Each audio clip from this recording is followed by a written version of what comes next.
इराणने शनिवारी रात्री आणि रविवारी मध्यरात्री इस्रायलवर शेकडो मिसाईल आणि ड्रोनने हल्ले केले आणि इकडे आपले मोठा भाई म्हणजे मुकेश अंबानी यांना 80.5 कोटीचे नुकसान झाले आहे। तर पाहूया चला नेमकं झालं तरी काय आहे ते। इराण आणि इस्रायल यांच्यामध्ये तणाव वाढल्यामुळे जगभरातील शेअर बाजारामध्ये मोठी घसरण झाली आहे।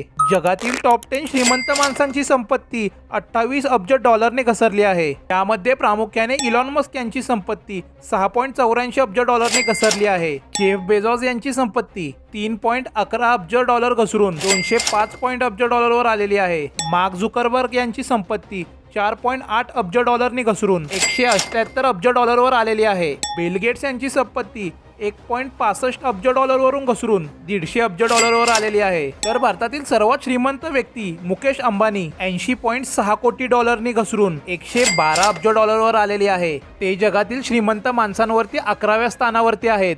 अदानी ग्रुपचे चेअरमन गौतम अदानी यांची संपत्ती 2.36 अब्ज डॉलरवरून घसरून 99.5 अब्ज डॉलरवर आलेली आहे आणि ते यादीत 14व्या स्थानावरती आहेत।